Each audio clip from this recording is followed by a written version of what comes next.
Our Sashtanga pranams to Sri Sri Thakur, Sri Sri Ma and Swamiji Maharaj. Our humble pranams to Revered Maharaj. We are going to start the next session on the discussion of lectures from Colombo to Almora.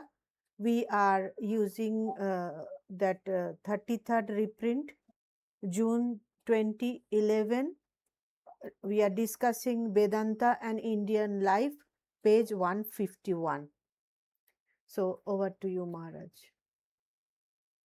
Yeah. Jananeem Sharadam Devi Ramakrishnam Jagadgurum Padapadme Tayo Shritva Pranamami Muhurmuhu Namah Shri Yatirajaya Vivekananda Suraye Satchit Sukaswarupaya Swamine Tapaharine. Yeah, you may start reading. Yes. Page number 151, last paragraph. Coming to our commentators again, we find another difficulty. The Advaitic commentator, whenever an Advaitic text comes, preserves it just as it is. But the same commentator, as soon as a dualistic text presents itself, tortures it if he can and brings the most queer meaning out of it. Sometimes the unborn becomes a goat. Such are the wonderful changes effected. To suit the commentator, Aja, the unborn, is explained as Aja, a she goat. In the same way, if not in a still worse fashion, the texts are handled by the dualistic commentator. Every dualistic text is preserved, and every text that speaks of non dualistic philosophy is tortured in any fashion he likes. This Sanskrit language is so intricate, the Sanskrit of the Vedas is so ancient, and the Sanskrit philology so perfect that any amount of discussion can be carried on for ages in regard to the meaning of one word. If a Pandit takes it into his head, he can render anybody's prattle into correct Sanskrit by force of argument and quotation of texts and rules. These are the difficulties in our way of understanding the Upanishad. If Yeah. okay,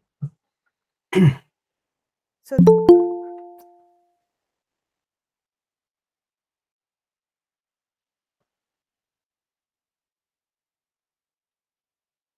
So the Vedas or Upanishads are like a ocean actually. And the commentators, why especially with respect to Upanishads, whenever there is a Advaitic text, the Advaitin will feel very happy and he will go long, he will take a long rope to explain. And wherever the text which suggests Advaitic text, he somehow he pulls and pushes to advocate his Advaitic philosophy. The same thing with other philosophers also, like Dvaitins or Vishishtadvaitins or whatever. So Swamiji is giving a view that why there are so many philosophies. Though we have got only one book or collection of books called Vedas or Upanishads, why we have got different philosophies based on the same Upanishads. So it is the Upanishads includes all these philosophies, no doubt. It includes Advaitic philosophy, Dvaita philosophy, Vishtadvaita philosophy, Shuddhadvaita philosophy in a nutshell or in the seed form. Then the commentators, they explain. While explaining, they pull and push according to their convenience. Not all of them, some of the part. And for that, Swamiji is giving an example of from Shvetashvatara Upanishad. That is Ajamekam Lohita Shuklam. Now, Aja is unborn. Ja means born. Aja means unborn. So, unborn Aja is the nature of the Brahman or the Atman or the consciousness or the self. So, the self is unborn. Ajam Ekam, and it is only one. And some of the commentators, the Aja is interpreted as she goat. It is not the self here, my dear, it is a goat. So, because in the Sanskrit, every word can be interpreted or can be described in different shades of meaning, as a result, the commentators take the leverage of it and they use it. And there is a very funny story, I think, which comes in Bhagavatam probably. Narada, I think once there was a Swayamvara of a great, a princess. So Narada, interestingly, all of Narada, we all know that is a brahmachari, is a celibate and all. He wanted to go to that Swayamvara and to marry that princess. And he goes and he asks to the Lord Vishnu, Lord Vishnu, please bless me so that I shall appear as you. Means as you means as Vishnu, something like that. He asks. Then Vishnu blesses him. And when he goes, people are laughing at him, and princess also doesn't see towards him and all. Then he got, he got really astonished, and also he got little angry also. Not that because princess didn't select, and people were laughing at him by seeing him. Then suddenly he scratched his head and he inquired her. He jumped on some people who were laughing at him. What happened, etc. Then he said, did you see your face? You have got a monkey face and you have come with this monkey face for Swayamvara. Narada said, what? I don't have a monkey face. How can you say this? Then in the water reflection, when he sees, he had a monkey face, at least at that given point of time. Then he was quite angry and he went to Vishnu and asked, Lord, I asked you to have a Vishnu's face or a body, but you have given monkey. Then Vishnu said, you said Vishnu, no doubt, but there's one more meaning of that particular word is also the monkey. So I thought, because you didn't tell clearly, so I gave that monkey face or whatever. I mean, on the funners, so like one word can have a different shades of meaning. So based on that, people make that is called text torturing. In the technical language, it is called text torturing, and text torturing is done by every acharya, more or less. That doesn't mean that they are wrong.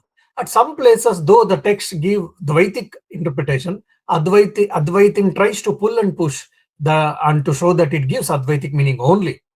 And the same thing Dvaitin does that whenever the Advaitic meaning, and he pulls and pushes and somehow he tries to prove that it gives Dvaita philosophy only, not the Advaita philosophy. Even if it is there, it is subservient to them. It is not the Mukhya Artha. It is not the primary meaning, rather it is a secondary meaning. It is not important. Yeah.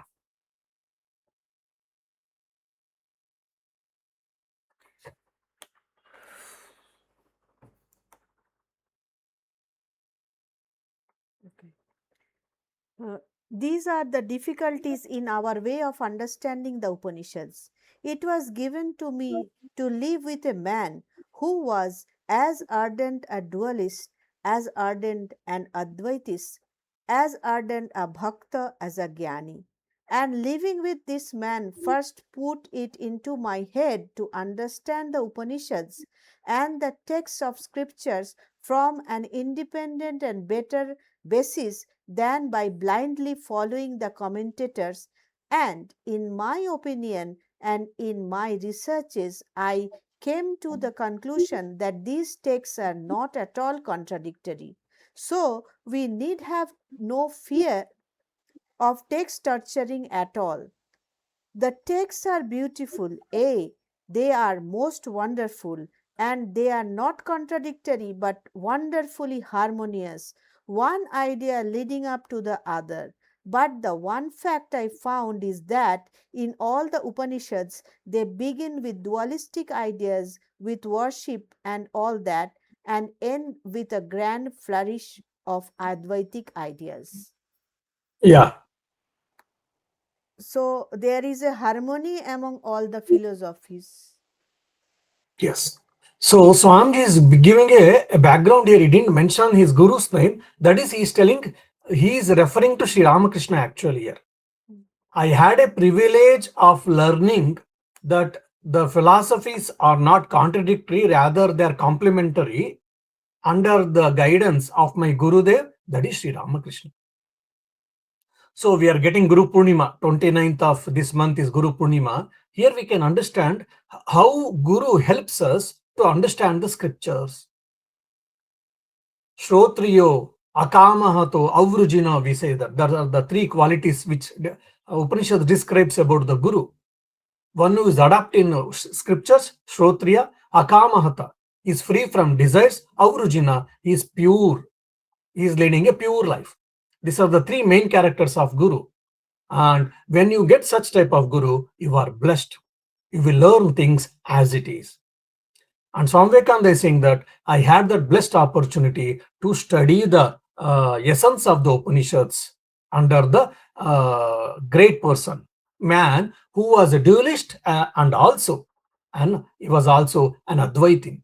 He was a Bhakta and he was also Gnani. And afterwards, I understood that they are not contradictory, they are harmonious, they are complementary, and it starts from dualistic and it ends with non dualistic ideas. Brudhaneka, Chandogya, Isha, Katha, Mundaka, Taittiriya Upanishads, when we study these things deeply, we will understand. Now, we should understand one more thing I would like to tell. When Dvaita, Vishishtadvaita, Dvaita philosophies, it is not that everything they are different. There are some similarities are there. There are some common bases are there. Some common ideas are there, no doubt. But only they differ in few things. For an example, Dvaita and Vishishtadvaita say that through bhakti, that is, the last point is what by bhakti you will get mukti. And Karma Yoga and Jnana Yoga they will accept. And Advaita Vedanta or Advaitins will say they will also accept Karma Yoga. They will say Bhakti Yoga is intermediary, and from the Jnana Yoga you will get mukti. So from what finally you will get mukti, they differ. And about nature of God, nature of self, nature of the world, there is some similarities and some differences are there. However, Swami gives a beautiful analysis here. It starts with duality, dualistic ideas. Then you go to qualified monism, that's Vishtadvaita. From Dvaita to Vishtadvaita, from Vishishtadvaita to Advaita you go. So they are harmoniously blended. It is a growth actually. There's a beautiful lecture given by Swami Ramakrishnanandaji in Mysore Sanskrit Patshala in those times in Sanskrit actually. So don't worry that oh Swamiji it is in Sanskrit we can't understand. Interestingly, it has been translated by our Swami Atmapriyanandaji. It is published in Vedanta Kesari in 2008. Now, if you are any one of you are interested to go deeply understand, so based on Sri Ramakrishna's philosophy, how these three schools of philosophy can be harmonized has been given a beautiful lecture by Swami Ramakrishnanandaji, and it has been translated and published in Vedanta Kesari in 2008, translated into English. So whoever is interested, you can read it. So you will get a glimpse. Yeah.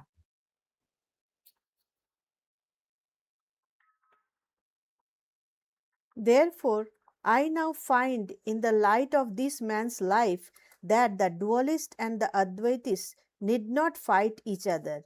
Each has a place and a great place in the national life.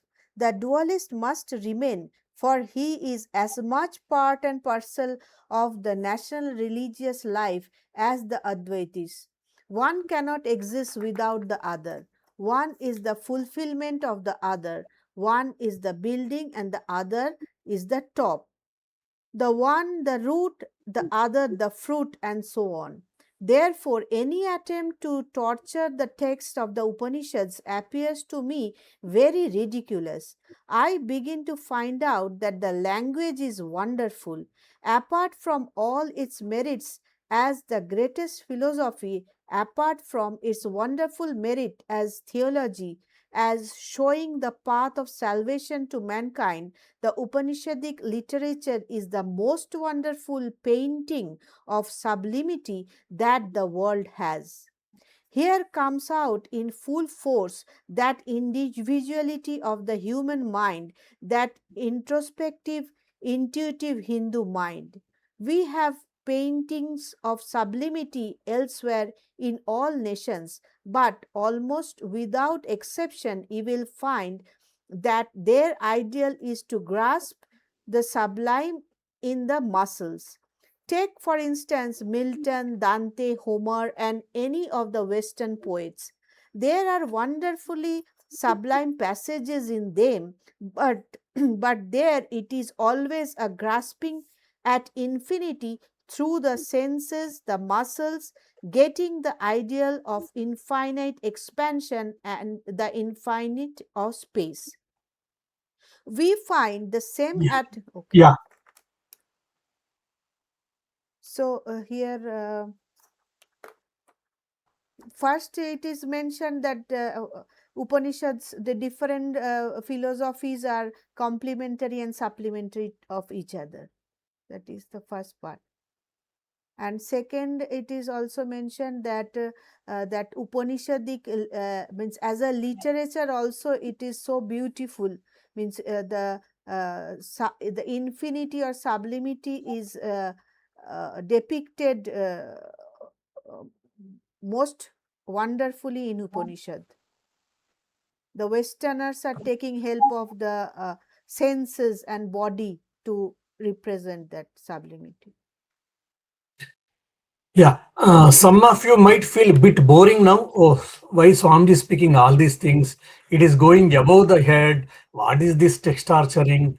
We don't understand one philosophy even, like neither Dvaita nor Vishishta Dvaita, Advaita. Then what is their problem? We don't have any problem at all. Why Swamiji had this problem? Or why did these Pandits have got problem? All this question might come. I understand. So, for an example, when we were studying Mimamsa, Purva Mimamsa, Nyaya philosophy, on one letter, they quarrel. They quarrel means they debate. So, and that goes pages after pages, few pages, front and back, back and forth. So many times we used to scratch their head. What is their problem here? Both are okay for us, or both is also okay. Why should they quarrel? So until otherwise we go to that intellectual level, we don't understand or we don't feel relevant. So though I'm explaining all these things, I'm sure that many lay people might not feel interesting or might feel boredom or I don't think any of this. And today, present day, I think no Dvaitin will quarrel with Advaitin or Advaitin will quarrel with Vishtadvaitin. That is true. In the earlier days, they used to debate each other because knowledge was important for them in those days. All right. But Swamiji is giving a history, what it has happened, and you might have a difference of opinions about the isms in India. So do not bother. They are all complementary to each other. They are not contradictory to each other. But however, you should never use the word all are equal, all are same. There is a harmony between them, but Swamiji never said, Sri Ramakrishna is never saying all of them are equal, all of them are same. Some is superior, some is inferior. No, that also we don't mean. Swamiji doesn't mean. But don't use the word that when Sri Ramakrishna said harmony of religions, or when Swami Vivekananda is saying harmony of philosophies, all are same, all are equal. Don't use it. That is a technical error. All right. Now Swamiji is praising the Upanishads and the language actually. The Upanishads are very beautiful. He says, Swami, please hold on. What you say, even with the English commentary or even the vernacular language commentary, we don't understand. After listening to your or some other Swami's class, we feel we are understanding bit. And Swamiji is praising that the language of Upanishad so beautiful, so sublime, blah blah. All these things he's telling. I don't know what Swami Vivekananda understood. Probably for him, maybe, but for us, it is not so. Yes, it is quite been obvious for us to feel that, but it is so. Why? Because the Upanishads are trying to describe the consciousness which is beyond body and mind. It is never the object. So it is the only subject and it is beyond body, mind, thought, speech. Such a subtle philosophy, such a sublime philosophy has to be told. So that is the greatest problem or a challenge for the Rishis. In spite of that, Rishis have given in a very poetic way, so beautifully. To understand and appreciate, we have to learn, we have to develop the taste. For an example, when I went to ashram and all, they used to give alu posto. Posto means poppy seeds. In Bengal, it is so nice. They all enjoy, no doubt. I also eat, no doubt. Now I have developed the taste. But initially I used to wonder, what is there in this? Why they are mad after aloo pasto or jinge pasto? Now, whoever is born and brought up in that culture, they will say, what? So much taste is there in this. How can you say that what is there in this? So whether taste is there or not, it is an acquired taste. So you want to understand and appreciate Upanishadic language, we have to have some refinement in our intellect. And the beauty here is Swamiji is giving the the parallel comparisons. Then if you understand all of them, they will understand. He is giving examples of Milton, Dante, Homer are Western poets. Now John Milton is the author of Paradise Lost and Paradise Regained. Then Dante is an Italian poet, and also he has, I think, Divina Commedia. There's a beautiful epic. And Homer is the author of Greek epic called Iliad and Odyssey. Of course, I may be wrong in pronunciations of them. So compared to that, our Upanishads are much more better, much more superior. Why? They are trying to express the sublime philosophy using the muscle. Means at the physical level they are there, but our Upanishadic language, or Swami uses the word Hindu mind is intuitive. So these are the words we have to understand. Swami uses the word introspective and intuitive. And we don't find anywhere so beautifully the sublime thoughts has been expressed so beautifully.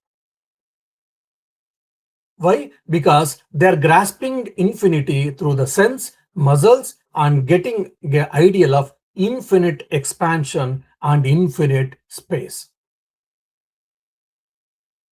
So this is the beauty of Upanishads.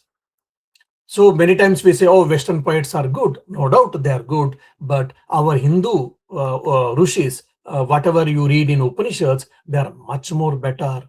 Why? They are introspective and they are intuitive also. Intuitive is not the just highest intelligence, rather it is the highest power of the mind. Dhi we say, Dhiyo yona prachodayat in Gayatri mantra we say that Dhi is the highest form of intellect. It is not even actual intellect. I don't think there is no proper translation for that. So the intuitive mind. So our Hinduism, why many times we feel difficulty to understand and grasp? Because our philosophy is intuitive philosophy. Our rishis were intuitive in nature, based on that they have told. Say for an example, yesterday or day before, I was reading one of the scientists is telling today that, look, you are seeing that rose flower and you are feeling beautiful it is. And the scientists say, I can prove you today scientifically that you don't see rose flower. He says, come on, what nonsense it is. Because being a scientist, he cannot bluff us. He gives scientific analysis for that. Why? Because on an object, a light is falling, then the reflection of light is falling on our retina, that is eye. Then eye is sending some, through nerves or whatever, electromagnetic signals, and the brain process it, and it sends electromagnetic signals. So really, my eyes are not seeing the rose flower at all, whatever we are thinking. A rose flower, we have got a particular understanding or image that is not at all there. So it is only nothing but the Advaita Vedanta uses the word from the Upanishadic language, it is Maya. And today's science, it is accepting the Vedantic idea in a different way. So all these things were thousands of years before. How it was possible for Upanishadic rishis? Because they were intuitive in their approach. They were unselfish. They practiced pure life. They led a pure life, and they led a very deep life. And with that, the power of intuition, they were able to experience and explore this greatest to the truths. So even today, hundreds of rupees, thousands of people are spending time on consciousness. I only think, if not all, most of them, they're only speaking of reflected consciousness. They're yet to come to consciousness. Still, they're very far behind. And for example, I keep saying that the logical positivists in the 18th century, roughly, so they say that metaphysics is meaningless. Why? Because you cannot perceive whatever you say metaphysics, you cannot perceive it. So if anything has to be true, it has to be perceived by the five sense organs of knowledge, that is Gnanendriya and mind. And when you say Atman, Brahman, God, it is not perceptible. Yourself you say, that is the reason it does not exist. Now the Vedanta puts a challenge. Tell me, my dear, through five sense organs of knowledge, we are getting the knowledge of the world, no doubt, but at the same time, it is limiting our knowledge and it is giving the distorted understanding about the world. So the whole basis for science, which it was telling about the reality, it has been shaken now. Earlier, problem of consciousness has been written. Now I say problem of matter will be in due course of time. Problem of matter, there will be a book by the special authors, famous authors, problem of matter. Consciousness will be no more problem. There will be a problem for matter actually. Now, all these things were given by Rishis. That's why Swami is using the word intuitive mind. So when we read the history of science, history of religion, philosophy, and if you understand all these things, so each line of Swamiji, it makes a lot of deep meaning. Why Swami is using intuitive mind, introspective mind, and etc., etc. Why? Because it is such a sublime truth, grand truth. Above that, there is nothing possible.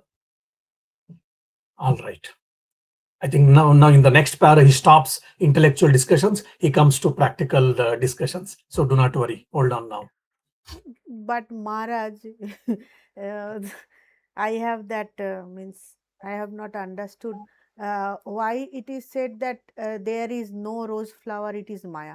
Okay, the light is falling on something, and that some wave is forming, and that wave it is passing through the eyes and going to the mind or brain, whatever, and we are comprehending.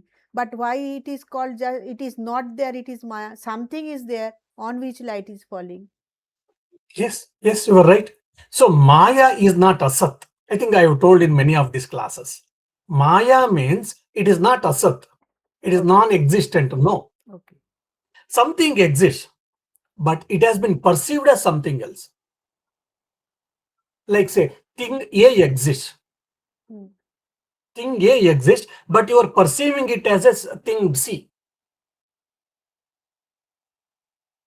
That is what Maya.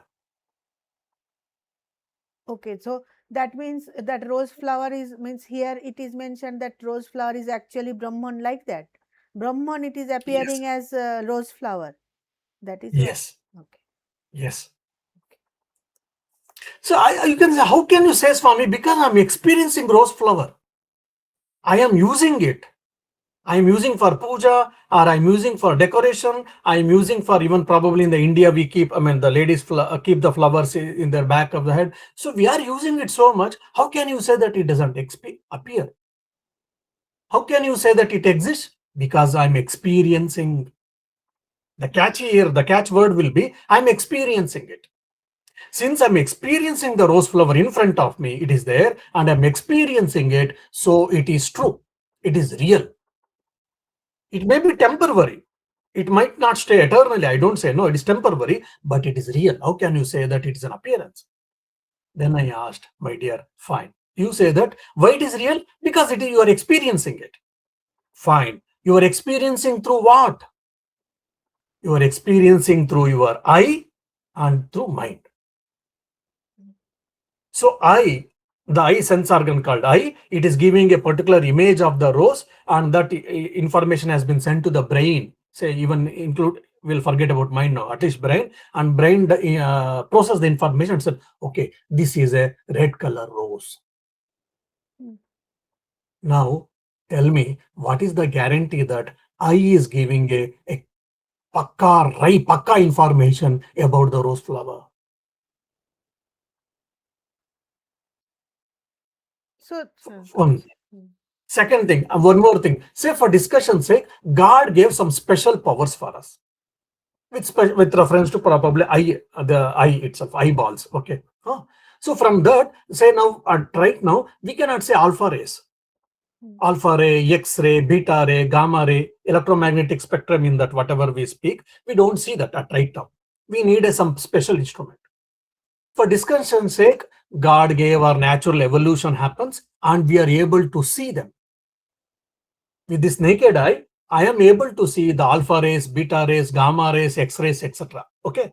Now, with the same eye, the physical eyes, the perception of the world, will it be same?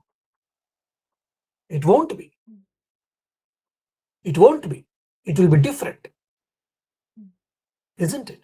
So, whatever you are seeing, the form or color, whatever you say, that is because of your eyes. So, eye is giving a distorted image of a thing. That's what when we say Maya means it is not that it does not exist, but you are seeing as something else. So that something else, whatever distorted something we are seeing, we call it a rose, a red rose or something. But Yes, you are using it an object, but day-to-day thing you cannot say that, oh my dear, it is a distorted image. You cannot say that. You have to use the word rose only, no doubt. But in reality, you are not really experiencing the rose as it is. okay, yes, means it could be something else. Means it's means color, shape, everything could be something else. I am perceiving this much, right? Yes. Yes. My sense organs are giving this image, this understanding of that particular thing. How it is really, we do not know. Okay. Yes. Yes. I got it. Yeah. A red rose is red for me and you also, Namaraj. You can't see it Sorry? as yellow rose. A red rose is yellow, red for me, for you also. You will not Yes. be telling it's a yellow rose, Namaraj. No, red rose only. I'm speaking also. When red rose, for example, a red rose is there in front of the table. Okay. So for you, red rose will be red rose? Yes. Until otherwise, if there is no color blindness, for all human beings, it is a red rose only. Then when there is a common experience for all of us, then what grounds you say that it is an appearance, it is not reality? Yes. Why there is a similarity? There is not exact experience, though we take it for granted. There is a similar experience with every one of us. Why? Because we have got the same physical anatomy. The whatever the so-called human body with this eye capacity or the nature or the function is more or less similar. So we have got similar experiences. We don't have same experiences actually. We think that we have all of us, we have got same experience. Okay, Maharaj. Yeah. I think I can give you one more better example. You'll understand. Now you say red apple. Red apple, especially if in India, when they comes from Delhi and Simla apple, when it comes, the redness will be little less actually. Light yellow patches or whatever will be there in the apple. But so-called red apple, when you say from Delhi, generally the redness of the apple is much more. Or probably in our early days, in our childhood days, we used to get Washington apple. They used to say Washington apple at least. I don't know whether it is from Washington or not. At least they used to say Washington apple. It to be very dark red and bigger in size. Anyhow, we will take a red apple. Now, when I keep a red apple to all of you and ask, how do you see? I say, Swami, it is a fruit called by apple and it is red in color. Anyone differs? No, all of us, we are seeing it as a red apple. Now, the science says very clearly, of course, I don't remember the pigment name. There is a pigment on the apple skin actually. When a light falls on that, it absorbs most of the color and it it rejects the red color. It rejects the red color. That is the reason I and you are seeing that and we are feeling that it is red apple or the apple is red in color. Now, the science says that, my dear, it is absorbing all the light, the pigment, which is on the skin of the apple, it is absorbing all the light, and one light, it is, it is rejecting it. That is a reason, and that rejected light or rejected color has been reflected on our retina, and we feel that it is red in color, you see. Oh, it is so deep science. You might think, or it is going above that. Swami, we shall enjoy the apple. Why to go into so much details? You might think, I don't say no, but it is so. We have taken it for granted. The world, it is like this only. We have taken it for granted. That's where Advaita shakes our understanding. Advaita shakes our convictions, so-called convictions. Again, don't imagine that nothing exists. We are not saying that we become then Shunyavadins, nihilisms. We are not saying that nothing exists. We say only consciousness exists. Consciousness appearing as this Jiva and Jagat, individual self or the body or the matter or whatever you say. Maharaj, can I ask something? All right. Maharaj, can I ask something? Yeah. Go ahead, Swarupa. Yeah. These concept or theory, what you explained, does it apply to not, I think it is not only for the objects, I think for relationship or anything in this world, everywhere is what the way we see and actually it exists. Yes. No doubt. Even everything is what? I mean, how you view is also always is that the relationship. I mean, again, don't take me personally, or I'm not judgmental, but from my childhood days, I used to observe. I was very keen observer, probably. That made me to take monastic life, I feel always. I used to observe. One fine day, probably I was in 5th or 6th standard. Okay, one of our close relative, there, one grandpa passed away. When grandpa passed away in those days, I think 90 stories I'm telling, and obviously Indian setup, people coming and going, and they're all crying each other, all these things. Now, just 3 days before or a week before, there was a marriage in their house. Now, bride has come there. Now, she also started crying with all the family members. I was observing all of them. I'm not judgmental here, just I was observing. Then someone asked, "Why are you crying?" He said, "Oh, my grandpa has passed away, or our grandpa or family member has passed away." See, till before marriage, he was one another human being, that's all. The moment she got into family through marriage, and that fellow or that grandpa became her. And because of his passing away, she started crying, she started reacting. This is a human phenomena, human relationship, nothing else. It is acceptable and all. But say before marriage, if that same fellow had passed away, the grandpa, and this girl or a bride would have cried? No. So because there is a me and mine, that's where the cry or the tears has rolled on our cheeks. So this is what the life is. The Kurukshetra war is a symbol for this. Because that Dhritarashtra had that me and mine, as a result, Kurukshetra war came into picture. It's the same thing in our life. Why do we suffer? Oh, it is because of husband, wife, children, parents, colleagues, or nature, or a country, society. We all say that. But reality is what? Because of me and mine. That's all. Thank you. Today I was reading morning.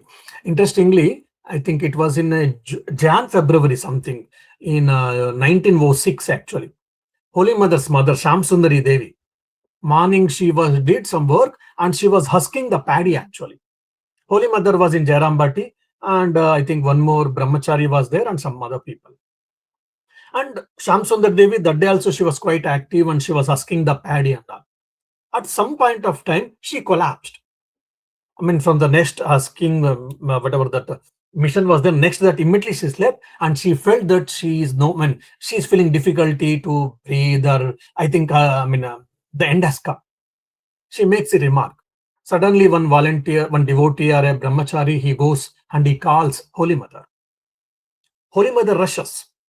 And Shamsundari Devi expresses her desire, you see that. I want to eat pumpkin curry. I want to eat pumpkin curry. Holy Mother consoles her. Mother, you become better, then I will cook and I will feed you pumpkin curry, never mind.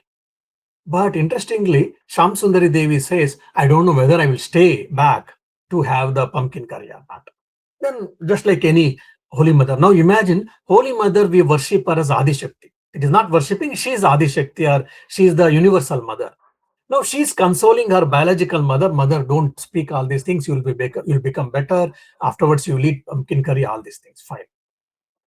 Then I think Shamsundari Devi expresses that she's feeling thirsty, and mother brings ganges, and she puts some ganges to her mouth, and then she leaves her body. Then Holy Mother also understands that she is leaving her body. Then Holy Mother at that given point of time, she does japa, and probably keeping on her head or on the feet, on her heart. Holy Mother keeping her hand, she does japa, and Shamsundar Devi nicely she leaves her body. And bitterly, Holy Mother cries, as if everything she has lost. Now, Adishakti, Adhyashakti, Universal Mother, Jagannatha, Shri Sharda Devi, she lost her biological mother, so called, and she bitterly cried.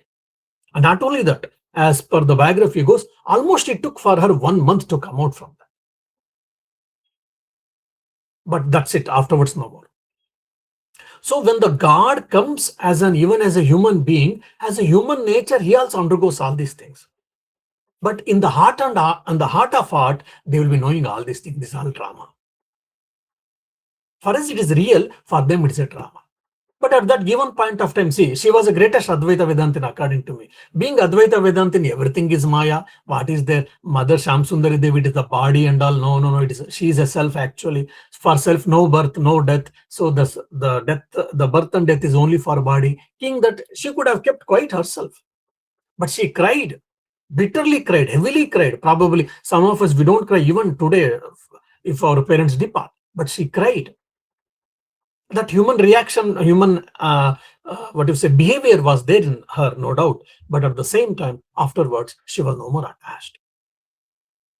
So these things we have to be carefully. We have to understand. When you say Advaita Vedanta, I am the self, not the body and mind and all, it doesn't mean that we should not have any relationship, or we should not bother about relationships. We should not.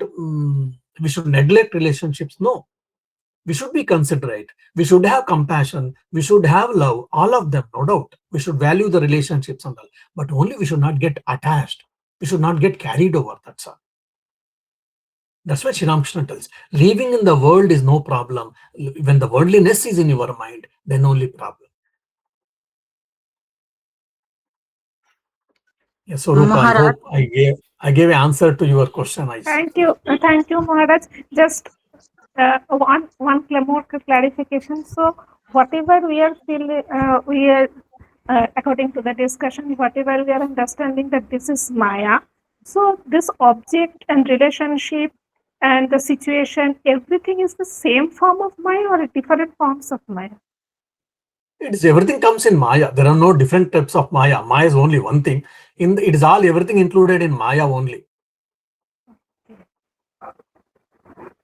So everything is the part of Maya, you can say.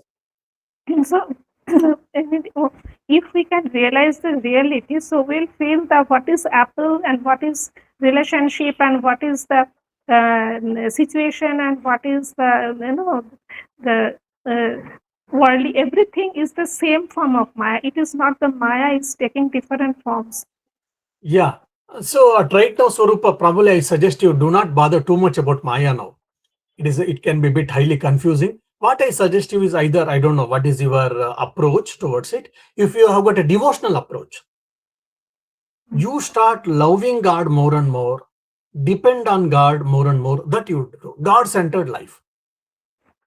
Okay. If you're a devotional approach, then do japa more and more, bhajans, meditation, loving God basically. Through japa, through meditation, through bhajans, everything what we are doing it. We are trying to develop love more and more towards God. So start loving God more and more. That's what. And seeing that God in everyone, in everything. From the devotional aspect. From the Vedanta aspect, from the Gnana aspect, then you say that I am that self, and the self is appearing as this Brahman, the Brahman is appearing as the world, or Brahman is appearing as the different beings, and Brahman is appearing as the world. And I am that Brahman. This is what Vedantic approach. So according to your nature and according to your sadhana, the spiritual practice, and whichever is interested and possible for you, based on that, you take it. Thank you, Maharaj. Yeah. Shoma was saying something, I think. Maharaj, before death. Swamiji also cried like a child for some time. Yeah, for some moment he cried. He cried. Yes. Why he cried? Even I also didn't get answer. One thing, and second thing, we have to also understand whether they cry or not, whether they were thinking something else. Like while dying, they thought about khichdi, or he thought about pasto. I want aloo pasto, and he was thinking of aloo pasto. Even he died, say for example, for discussion's sake. But nothing affects them. Even forget about that he's a Ishvara, he's from Saptarushi and all. Even forget that he's a Brahmagnani. Is a Jivan Mukta. Even from that angle, if you take it as, even is a Jivan Mukta, is a Brahmagnani, whatever they do, it doesn't harm them. It does not affect them. Because all their karma bandhana has been removed. For example, if your wallet is empty, you can't do anything. You can't do anything means you can't buy anything. Now their wallet has been emptied. No Agami, no Prarabdha, and Sanchita also is not there. So wallet is empty. Whatever they think, whatever they play, whatever they do, it is all drama only for them. It does not matter anything. Then why did he cry? He could have laughed. Yes, he could have laughed. He need not have cried, but he cried. It is a part of his drama package. That's all I feel. But afterwards, you see, the beauty is he cried for some time. Then he lying down. Then he I think I've given a lecture. I don't know whether you could hear or what. I've given a lecture on Swamiji's passing away. In detail, I've given. So he shakes his body, and afterwards he concentrates his both eyes on the tip of the nose, and he takes a deep breath and he passes away. In the, I think, 8th chapter, it comes Sampreksha Nasikagram Swam Dijashcha Navalokayan. Then afterwards, to 12 and 13 shloka, or 11th and 12th shloka also comes in 8th chapter. How yogi departs his body. So he concentrates on the tip of the nose, his eyes are fixed, and his prana went through the Brahmarandra or the Sahasrara, where how the yogis prana it goes departs has been told very beautifully in Bhagavad Gita. Krishna tells that the same way Swamiji's prana also left. That is more important.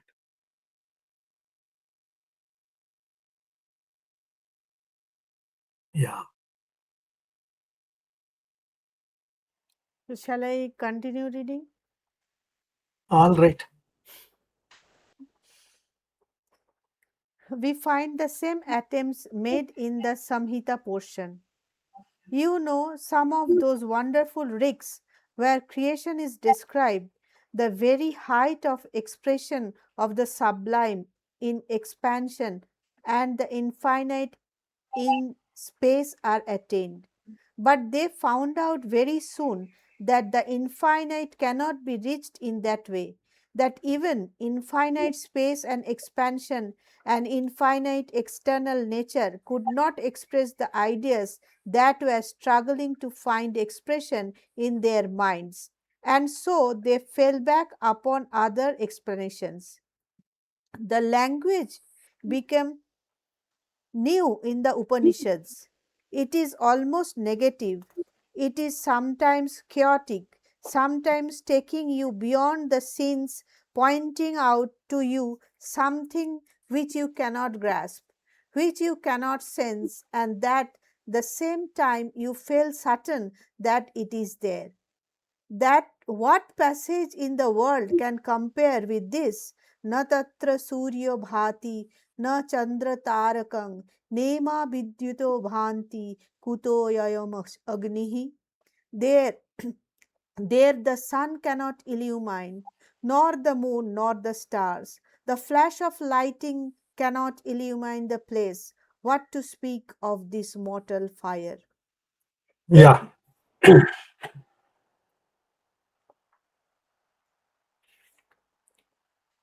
So this first part I have not understood. Means I cannot correlate that Rig in Samhita portion in Rig. Yeah. In the Samhita portion also similar ideas you can see, where that in trying to understand the infinity has been, there were attempts in the Samhita portion also, that is, which is the part of Vedas, where wonderful riks means rishis actually.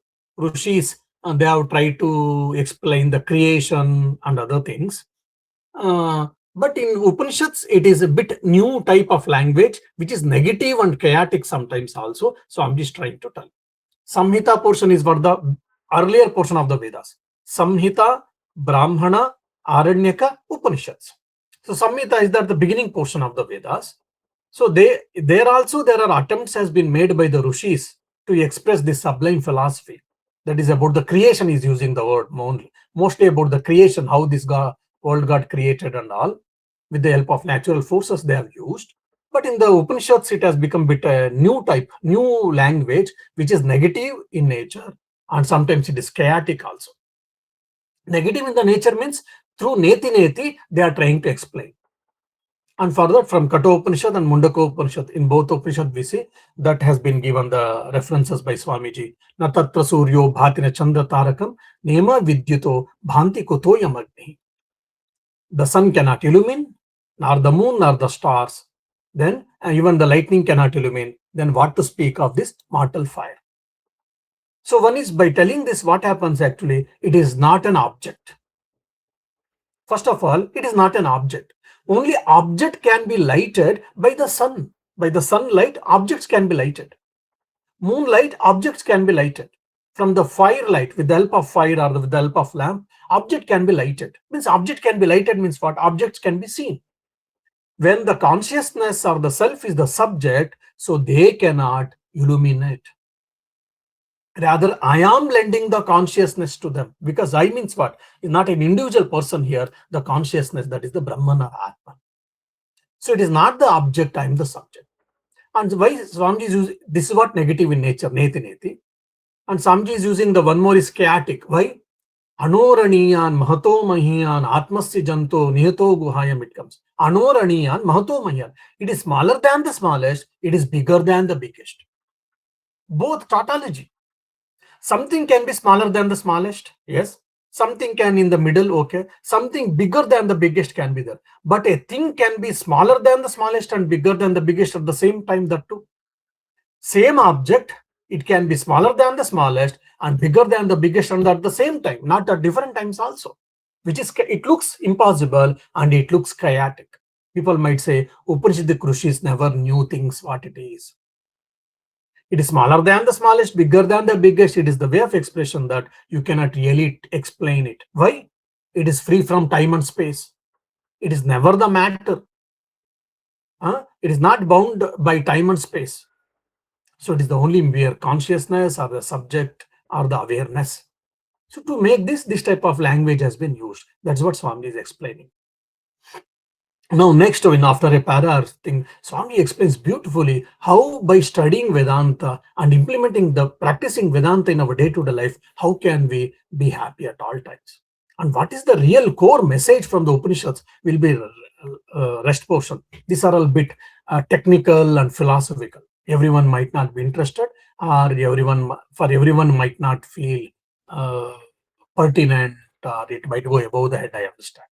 But the next portion will be quite interesting from the next para onwards, or maybe after 2 paras. All right.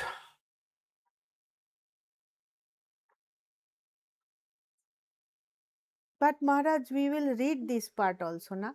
Because you explain it so well. Which part? This Upanishadic part, that Dwap Suparna. Yes. I mean, if you understand, yes.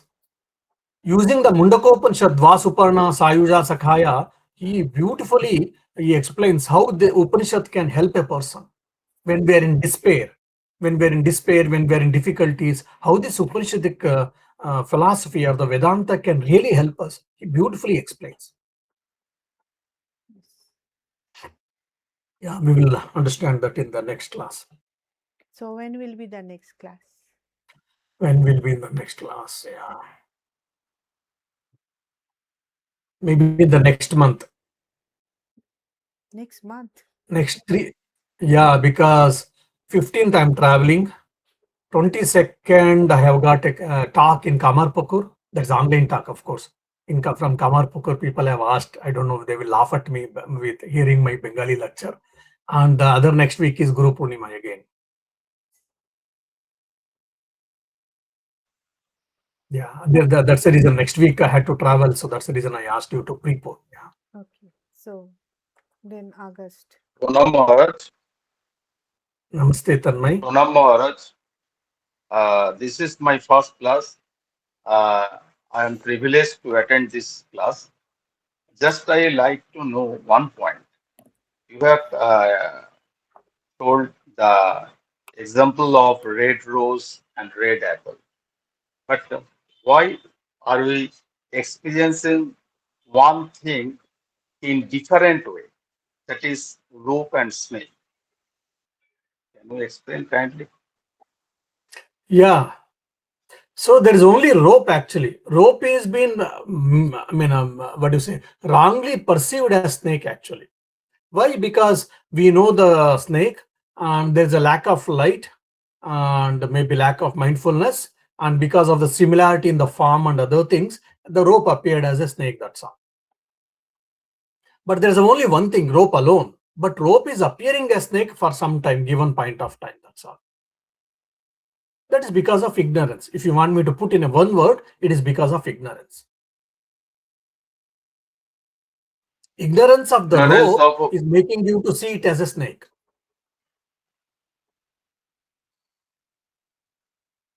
yes. Ignorance of ignorance Rope, of ignorance yes, of yes. rope.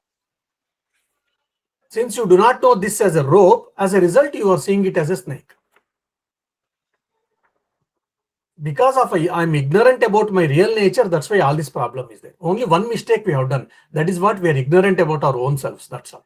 That is the only problem we have done. That is the That's the only concern. yes, If yes. that is taken care, then everything is clear for us. Thank you, Maharaj. Yeah.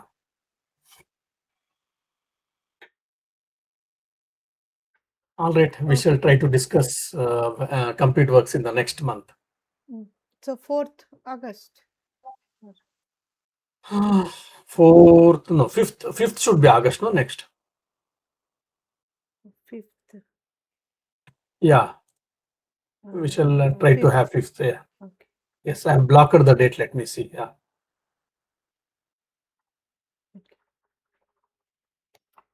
Thank you, Maharaj. Pranam. Or you want me to go this much depth or better not? Because I know that these are all not interested everyone. Definitely this much depth. You explain it so well. So our concepts are getting clearer and clearer, and now actually we are understanding other discussions or something, means our overall there is a clarity in our understanding. So at least I feel. So what about Thank you, Yeah. others? Maharaj. Yes, Maharaj, definitely this depth. Okay. All right. Thank you. Jai Ram Krishna. Pranam Maharaj. Namaskar. Pranam Maharaj. In Guru Purnima, you Pranam are in Maharaj. Dublin or you are away, Swamiji? Sorry. Guru Purnima, you are in Dublin or you are away from Dublin? On Guru Purnima, I'm here only. That is on 29th. I am here only. Next week I am away. This weekend and next week I am away. I will You're not be able welcome. to attend because now I'm in Romania. So you are coming to Cork. I won't be there at that time. Yeah. Oh, you are in Romania now. Okay. Yes. Okay. Have a good So day. I'll be back on the 20th. Chanting, all chanting. We'll see Okay. you soon. Namaskar.